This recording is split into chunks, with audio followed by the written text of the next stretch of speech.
Korang pernah perasan tak satu pola yang agak pelik bila kita tengok balik sejarah lama? Kebanyakan peradaban zaman dulu selalu sangat sembunyikan teknologi mematikan di sebalik istilah mistis. Kali ini kita nak bedah satu artefak yang memang paling ditakuti sepanjang zaman, iaitu sebuah kotak kayu yang disalut emas murni. Dalam sejarah Islam, kita kenal benda ni sebagai Tabut As-Sakinah, manakala dalam peradaban barat pula orang panggil Ark of the Covenant. Kebanyakan orang cuma pandang benda ni sebagai relik suci biasa, tapi cuba kita guna kacamata rasional sikit. Kalau kita tengok betul-betul cetak biru dia, rekaan kayu akasia yang diapit 2 lapisan emas murni kat luar, dan dalam tu secara harfiahnya memang reka bentuk asas untuk sebuah kapasitor elektronik raksasa. Benda ni sebenarnya sebuah mesin penyimpan arus elektrik statik tingkat tinggi, dibina ribuan tahun sebelum Nikola Tesla jumpa konsep yang sama. Korang cuba fikirkan, kenapa para pendeta kuno yang nak usung tabut ni diwajibkan pakai baju khas yang ada benang emas? Dari sudut sains, itu sebenarnya baju grounding untuk tangkis radiasi. Kalau tak pakai baju tu, sesiapa saja yang tersentuh tabut ni memang terus mati serta-merta sebab overdosis elektromagnetik. Dalam Al-Quran, tepatnya surah Al-Baqarah ayat 248, tabut ni ada disebut secara jelas membawa sakinah atau ketenangan. Memang bunyi dia sangat indah, tapi bila kita tengok balik catatan kelam benda ni kat medan perang kuno, cerita dia terus jadi lain. Bila tentera bunyikan sangkakala pada frekuensi yang betul berdekatan dengan tabut ni, dia akan hasilkan resonansi gelombang yang sangat-sangat mematikan. Tembok benteng musuh boleh hancur lebur jadi debu dalam masa beberapa saat je. Benda ni ada ingatkan korang kat apa-apa tak? Tepat sekali, ni memang prinsip manipulasi frekuensi yang sama macam teknologi kaum Ad yang pernah kita sembangkan sebelum ni. Ada satu peristiwa sejarah yang betul-betul jadi bukti kukuh untuk hipotesis kita ni. Masa ada bangsa musuh berjaya rampas tabut ni, mereka bukannya dapat kemenangan, tapi satu kota mereka kena hantam dengan wabah tumor misteri dan kulit melepuh-lepuh. Bila kita tengok dari kacamata forensik moden, gejala yang tercatat dalam teks kuno tu memang menunjuk pada satu benda je, iaitu acute radiation syndrome atau keracunan radiasi tahap parah.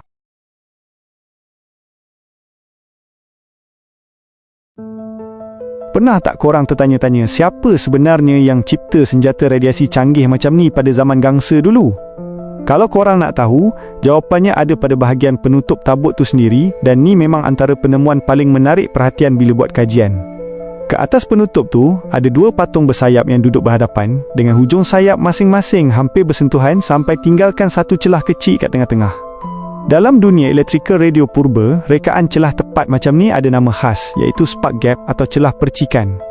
Gabungan emas sebagai konduktor dan kayu akasia padang pasir sebagai penebat, buatkan benda ni sentiasa menyerap elektrik statik dari sekeliling.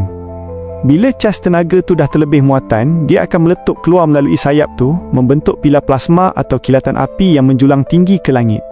Sebab itulah pelbagai manuskrip purba ada menceritakan yang tabut ni mampu tembak api yang membutakan mata pada waktu malam.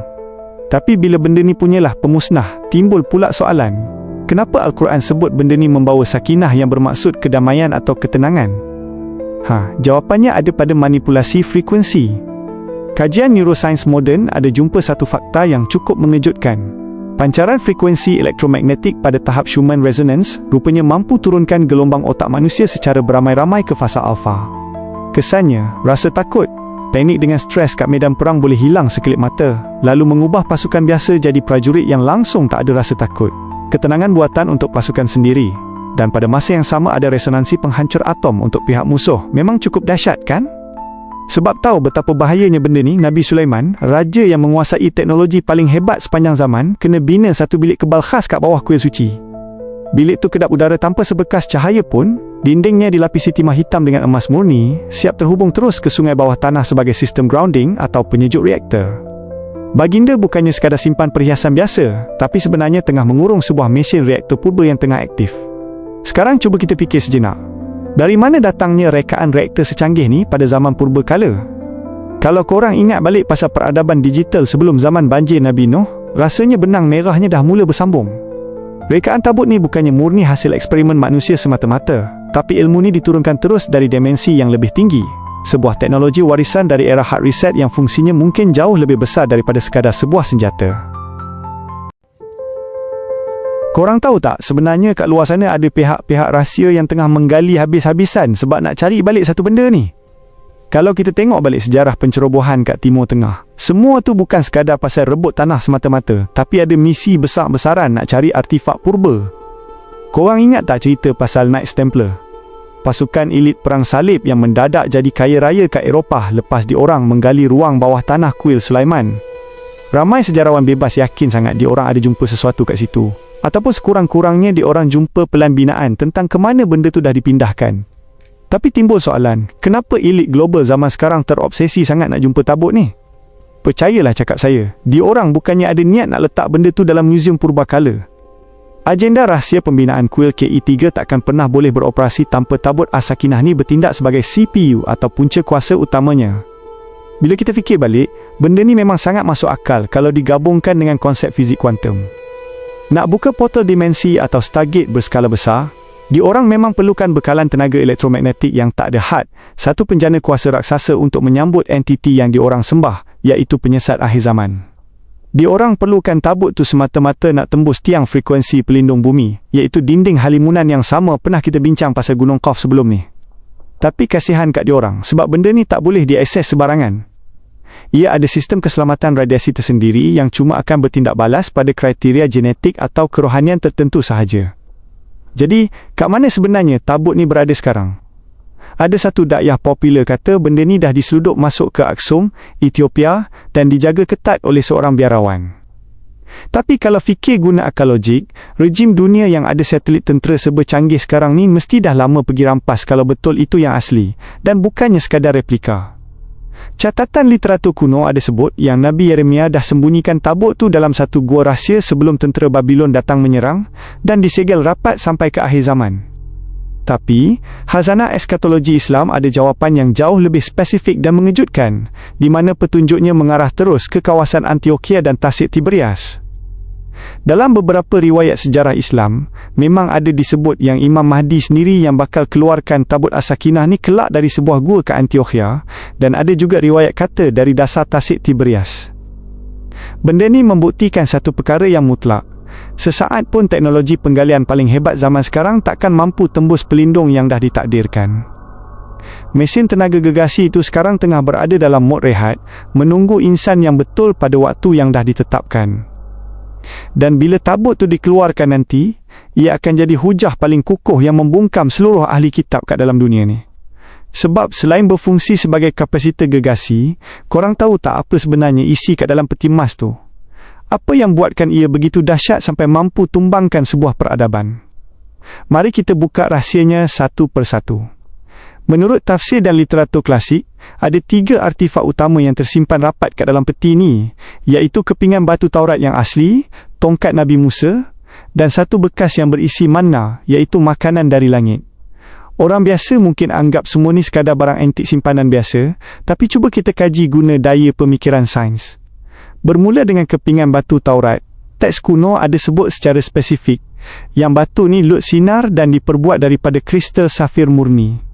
Korang tahu tak, ke era moden ni, ahli fizik dah berjaya cipta teknologi simpanan data optik 5D, iaitu teknologi simpanan data tanpa had yang guna struktur molekul kaca kuarsa murni dan takkan rosak walaupun kena cuaca paling ekstrim.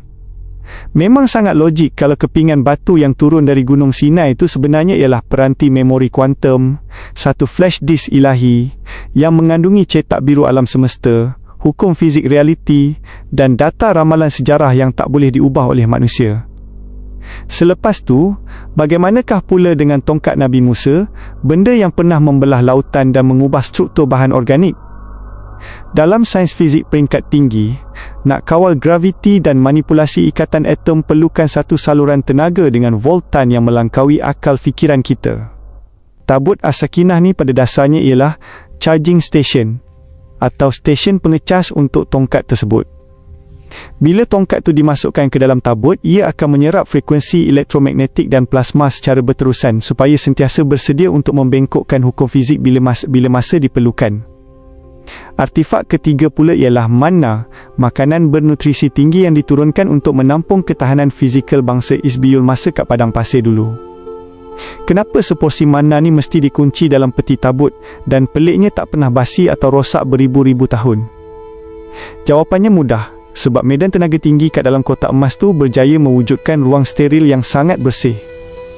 Radiasi kat dalam tu membunuh seluruh bakteria pembusuk dan membekukan masa biologi molekul organik mana tersebut. Cuba korang bayangkan, data kuantum, alat manipulasi graviti dan bioteknologi genetik semuanya dihimpunkan dalam satu mesin pelindung. Soalannya sekarang, apa akan jadi kalau ketiga-tiga teknologi terlarang ni jatuh ke tangan pihak yang berniat nak cipta kiamat rekaan? Mari kita masuk ke teras perbincangannya. Kenapa elit global dan entiti Dajjal gilakan sangat nak cari tabut ni? Kalau korang tengok balik, sistem Dajjal ni memang bergerak atas manipulasi semata-mata. Tapi kalau dia nak mengaku diri dia sebagai Tuhan, sekadar main manipulasi genetik dengan ilusi digital memang tak cukup. Dia perlukan legitimasi barang suci. Dia perlukan kepingan Taurat yang asli dengan tongkat Nabi Musa untuk bagi umat ahli kitab kat seluruh dunia tunduk habis dekat dia. Cuba korang fikirkan, riwayat ada sebut Dajjal boleh panggil hujan. Bagaimana kalau itu bukannya sekadar sihir kuno? Bagaimana kalau dia memang dah rancang nak manipulasi iklim guna tongkat pengawal graviti dan tenaga yang ditenagai oleh reaktor tabut As-Sakinah tu sendiri? Tapi malangnya untuk depa, barang purba ni dilindungi oleh tabir takdir. Jadi depa MMG takkan dapat jumpa. Disebabkan dah desakan sangat, sains moden pun cuba cipta mesin tiruan. Kalau tengok fakta, mesin raksasa Large Hadron Collider kat CERN tu sebenarnya usaha manusia nak tiru kapasiti generator antardimensi tabuk ni. Mereka cuba nak koyakkan tabiat dimensi pelindung bumi guna frekuensi buatan, satu eksperimen angkuh yang cukup berbahaya. Dan inilah sebab sebenar kenapa pencerobohan tentera kat Timur Tengah tu secara sistematik tak pernah selesai. Semuanya adalah penggalian terselubung. Pencarian buta nak cari CPU penggerak untuk tatanan dunia baru. Tapi literatur eskatologi kita dah sahkan yang mesin ni cuma akan bertindak balas pada frekuensi spiritual yang suci, iaitu Al-Mahdi. Tanpa perlukan bahan letupan atau alat berat, Al-Mahdi akan keluarkan benda tu dari tempat persembunyian dengan penuh ketenangan. Dari sudut teknologi, ini membuktikan tabut ni ada sistem keselamatan biometrik mutlak yang membaca DNA keturunan murni dan aura kebenaran. Masa kepingan memori kristal dari dalam peti itu dikeluarkan nanti, seluruh dunia akan terdiam dan jutaan penipuan sejarah akan tumbang serta-merta. Kebenaran murni daripada memori safir tu akan membungkamkan segala narasi penyesatan dan hujah pendeta palsu kat seluruh bumi. Masa tu, tabut As-Sakinah akan jalankan fungsi asalnya balik, menyebarkan gelombang alfa untuk tenangkan psikologi pasukan akhir zaman, sambil lepaskan gelombang EMP mematikan yang akan matikan semua teknologi digital serta kecerdasan buatan milik Dajjal. Memang luar biasa, kan? Tapi ada satu lagi soalan yang lagi membakar minda. Apa pula hubungannya dengan dimensi Gunung Qaf? Mari kita hubungkan semua petunjuk ni dengan mahakarya sistem suria kita. Gunung Qaf tu bukannya gunung fizikal, tapi sebenarnya batas frekuensi, satu firewall kosmik pelindung bumi. Zulkarnain guna tembaga dengan besi untuk kunci titik kebocoran dimensi, manakala tabut ni pula guna emas murni dan kayu akasia. Kedua-duanya datang daripada pokok teknologi yang sama. Tabut As-Sakinah ni pada dasarnya ialah jangkar frekuensi portable. Kita tahu entiti Ya'juj dan Ma'juj dikurung dalam spektrum frekuensi yang berbeza dan sentiasa mengikis batas realiti kita. Geseran dua dimensi inilah yang mencetuskan anomali termodinamik, macam air danau Tiberias yang tersedot masuk ke keretakan dimensi. Bila batas Gunung Qaf tu makin menipis, bumi memang perlukan penstabil atau generator untuk redakan kekacauan frekuensi kosmik tu. Sebab itulah Al-Mahdi kena keluarkan tabut ni, bukan setakat nak menang perang fizikal umat manusia, tapi sebab resonansi sakinah atau gelombang alfa dari peti ni saja satu-satunya frekuensi kat bumi yang boleh menunda keruntuhan dimensi. Di sisi lain, cuba korang bayangkan kalau entiti Dajjal yang berjaya kuasai mesin ni. Dia akan terbalikkan polaritinya, ubah kapasitor gegasi ini jadi pemecah dimensi untuk buka gerbang Ya'juj dan Ma'juj sebelum waktunya. Tapi bernasib baik sebab rekaan ilahi ni ada protokol keselamatan mutlak. Tabut ni tak boleh digodam oleh entiti berfrekuensi rendah. Inilah sebabnya kenapa arkeologi arus perdana dengan elit global sorokkan kebenaran ni kat sebalik mitos dan dogma agama. Sebab mereka gagal nak dapatkannya, mereka alih ke rencana B guna mesin accelerator zarah macam CERN untuk koyak paksa tabir Gunung Qaf guna tenaga buatan. Satu tindakan angkuh yang cuma akan mencetuskan bencana alam global. Korang pernah dengar tak bunyi dengungan misteri dari langit atau skyquake yang makin kerap berlaku belakangan ni? Menerusi analisis, itu sebenarnya bunyi struktur realiti kita yang tengah merintih kesakitan sebab dihentam bertubi-tubi oleh sains moden. Dulu, mesin peninggalan zaman sebelum banjir Nabi Nuh ni disorokkan sebab manusia masa tu belum bersedia nak tanggung risikonya. Sekarang ia terkunci rapi dalam satu gua purba, berdetak dalam keheningan menunggu pewaris asalnya. Tapi bila hari pembebasan tu tiba nanti, agak macam manalah rupa dunia bila tabut ni akhirnya menyala semula.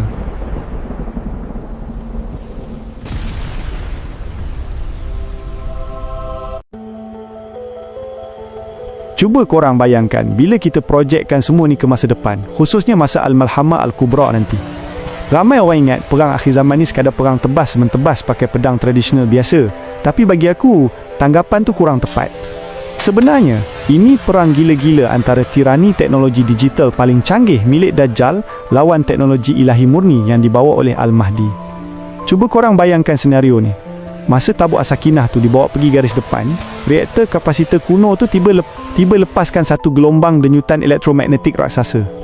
Dalam masa beberapa saat je, semua drone tentera, satelit penjejak dengan senjata berteraskan AI milik musuh terus mati total. Tapi yang paling buat aku meremang adalah kesan biologis dia dekat pasukan kebenaran. Inilah makna sebenar kat balik perkataan Sakinah tu. Pancaran resonan Schumann dari tabut ni terus usik amigdala dekat otak para pejuang kita, buatkan sensor rasa takut dalam diri mereka terpadam terus. Dekat kubu lawan pula, bila semua teknologi canggih mereka dah tak boleh guna, mereka terus kena serang dengan panik massal dan halusinasi frekuensi.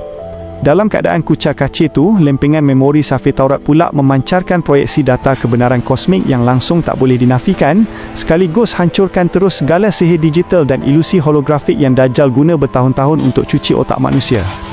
Tak cukup dengan tu, kalau tongkat Nabi Musa yang dah cas penuh tenaga dari tabut tu diayunkan balik, akan berlaku manipulasi graviti lokal. Maksudnya, artileri berat musuh langsung takkan tembus medan graviti yang terhasil daripada gabungan teknologi purba ni. Memang nampak macam mukjizat, tapi kat channel ni, kita belajar yang mukjizat Tuhan ni sebenarnya banyak bergerak ikut hukum fizik tahap tinggi. Tapi mesti korang tertanya-tanya, kan? Dengan ancaman sebahaya tu, kenapa elit global tak boleh nak kesan atau cari benda ni sekarang? Mengikut analisa aku, gua tempat benda ni disembunyikan, sama ada dekat Antioquia atau Tiberias, berfungsi macam satu sangkar Faraday semula jadi yang sangat besar. Formasi batuan dengan mineral dekat situ memang khas untuk serap dan sekat semua pemindaian satelit termal maupun radar resonance magnetik moden. Ni bukannya kebetulan geografi tau, tapi satu sistem keselamatan canggih yang sang pencipta dah mereka bentuk dari awal peradaban lagi, ibarat satu gembok waktu kosmik. Benda ni terkurung rapat dalam dimensi waktu yang tak boleh diretas langsung oleh kesombongan manusia. Dia akan terus dekat situ, tidur dalam mod stasis sambil kumpul debu masa sampailah bumi betul-betul sedia untuk direset semula. Bila kita tarik kesimpulan daripada semua analisa luar biasa ni, jelaslah yang sejarah peradaban manusia ni bukannya satu garis lurus dari zaman primitif menuju ke moden. Sejarah sebenarnya adalah satu kitaran yang berulang. Tabut As-Sakinah ni bukti fizikal yang apa yang kita anggap mitos atau sihir zaman dulu tu sebenarnya adalah teknologi kuantum tingkat tinggi yang jauh tinggalkan pencapaian sains sombong kita hari ni. Kita ni bukannya makin membesar jadi makin pandai, tapi kita cuma tengah cuba nak ingat balik sisa pengetahuan yang tinggal daripada era peradaban agung sebelum berlaku hard reset.